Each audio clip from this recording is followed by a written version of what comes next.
बिस्मिल्लाहिर्रहमानिर्रहीम। अच्छा, sodium chloride, ठीक है। बेसिकली सोडियम क्लोराइड ये क्या होता है, स्मॉल इंटेस्टाइन और कॉलन में एब्जॉर्ब होता है। पोटेशियम जो है ये स्मॉल इंटेस्टाइन में एब्जॉर्ब होता है और कॉलन में एक्टिवली सिक्रीट होता है।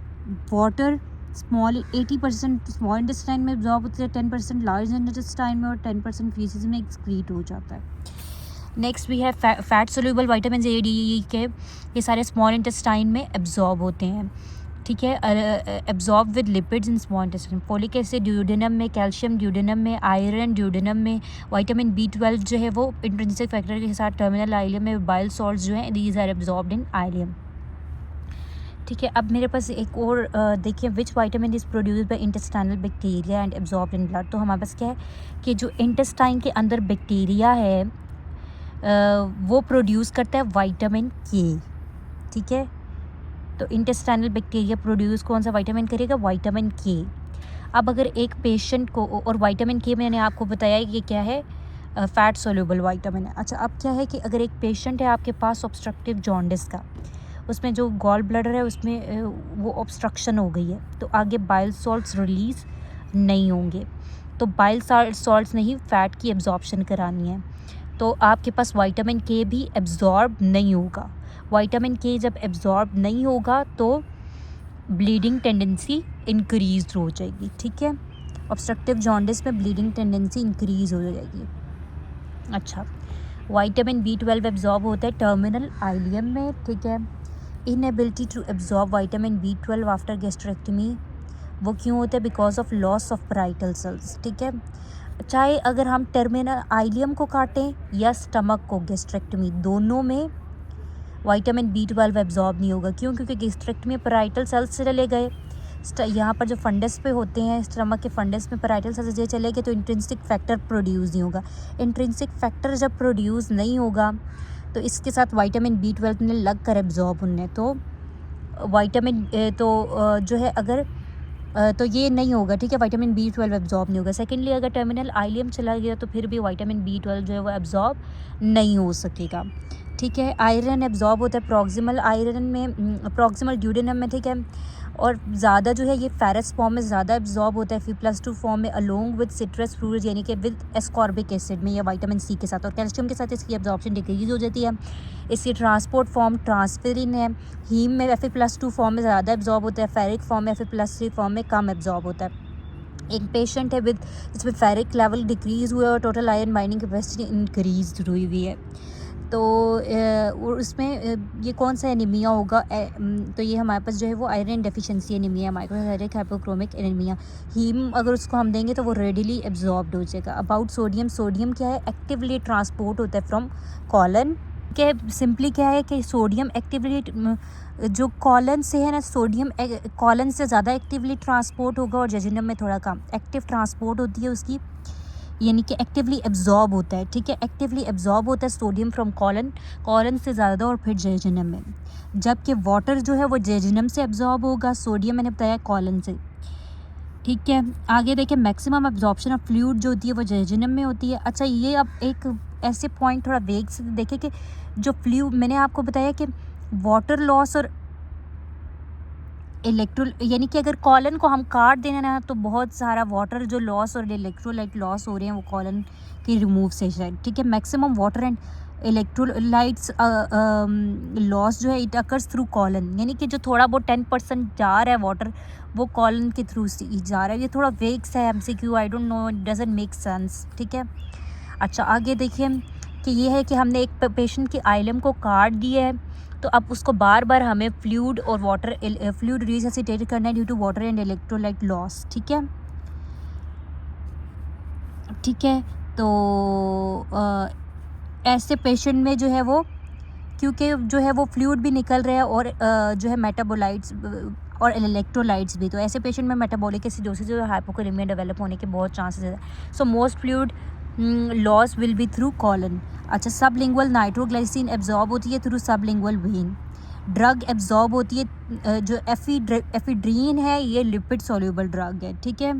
सुक्रोज ये एक डाइसेक्राइड है, फर्दर मोनोमर्स में कन्वर्ट होगा फिर तब डाइजेस्ट होगा। फैट जो है वो पहले मिस्टली फॉर्मेशन होती है फिर डाइजेस्ट होती है। अगर हम रिसेक्शन ऑफ आइलियम कराएंगे और कुछ पार्ट ऑफ जेजिनम, ठीक है, यानी कि पूरा आइलम निकाल दिया और थोड़ा पार्ट जेजिनम का।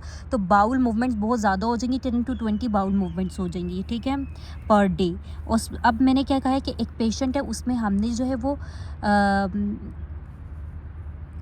डिक्रीज्ड, अच्छा बेसिकली सिंपली क्या है कि एक पेशेंट है, उसमें आइलियम हमने काट दी है, ठीक है, आइलियम काट दिया और जेजिनम भी, ठीक है। बेसिकली आइलियम जब कट जाएगी तो क्या होगा कि फ़ैट जो है वो आइलियम से ही एब्जॉर्ब होना होगा, फ़ैट की मैल एब्जॉर्प्शन हो जाएगी, ठीक है। तो बहुत सारा जो हमारे पास जो बाइल सॉल्ट्स हैं वो सारे ने निकल के सीधे एब्जॉर्ब नहीं होंगे ना वो आइलियम में, तो वो कॉलन में आ जाएंगे और कॉलन में आकर वो कॉलन को इरिटेट करेंगे। तो कॉलन ने जो है वो आगे से क्लोराइड और वाटर प्रोड्यूस करेंगे इरिटेट होकर, ठीक है। क्लोराइड एंड वाटर प्रोड्यूस होंगे और इससे हमारे पास कॉलरल लाइक हाई वॉल्यूम जो है वो फीसेस प्रोड्यूस होंगी, जिसको हम सेक्रेटरी डायरिया कहते हैं, ठीक है।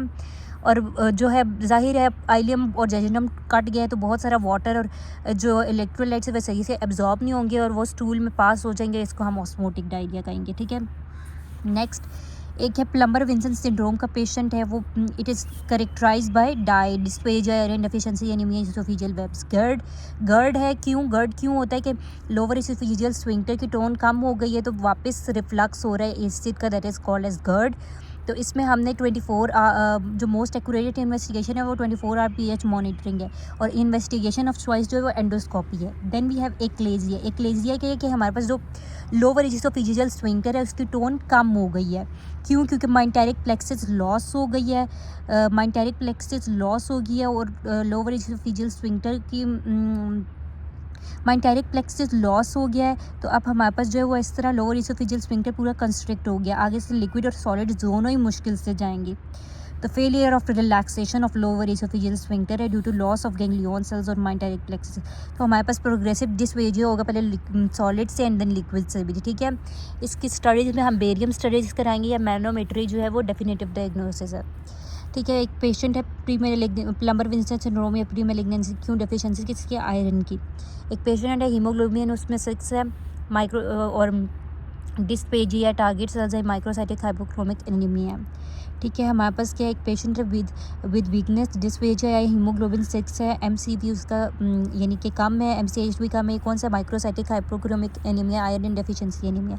एक पेशेंट है गर्ड सिम्टम्स के साथ, तो आपने उसकी क्या करना है? बेड एलिवेटेड कराना है और उसकी डाइट से फ़ैट को रिड्यूस कराना है, ठीक है, फैटी मील को कम कराना है। एक पेशेंट है जो और गर्ड की वजह से ऑलरेडी ओमेप्राजोल ले रहा है और अब उसको ऑस्टियोआर्थराइटिस डेवलप हो गया, यानी कि nodules on finger, distal end proximal joints stiffness, यानी कि ऑस्टियोआर्थराइटिस डेवलप हो गया। तो उसमें हम कौन से देंगे?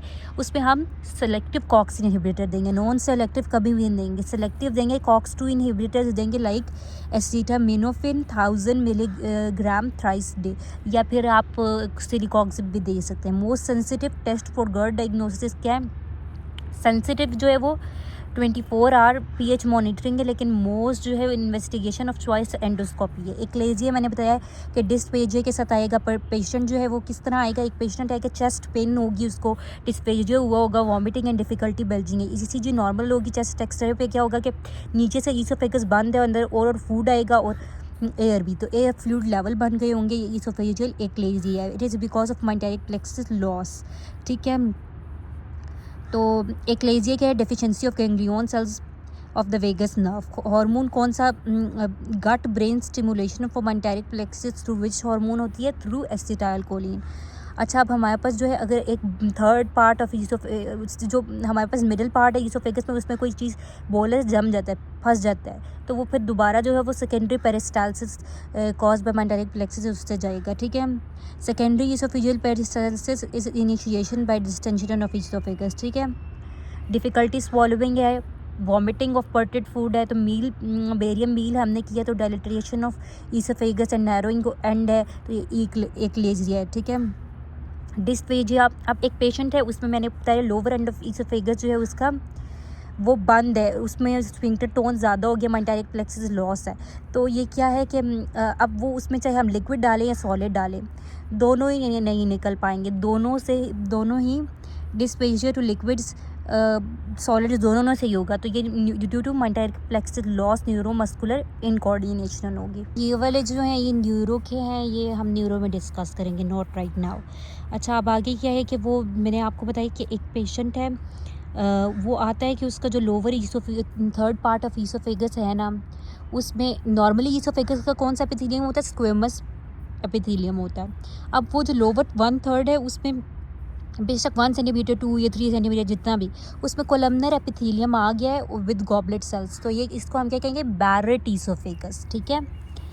तो क्या है कि उसके स्क्वेमो कोलमनर जो जंक्शन पे 2 centimetre above lower oesophageal sphincter आ गया है हमारे पास ये, तो ये क्या है? Barrett oesophagus. और इसकी कॉम्प्लिकेशंस दो हैं, स्ट्रक्चर या फिर स्ट्रक्चर फॉर्मेशन या फिर ईसोफेजियल एडिनोकार्सिनोमा, ठीक है। तो ये हमारे पास जो बैरेट ईसोफेगस है किसकी एग्जांपल है? मेटाप्लेजिया की, ठीक है। रिस्क ऑफ डेवलपिंग एडिनोकार्सिनोमा ये किसकी एग्जांपल है? मेटाप्लेजिया की। कौन सी? कोलमनर मेटाप्लेजिया की। With this is your done, thank you.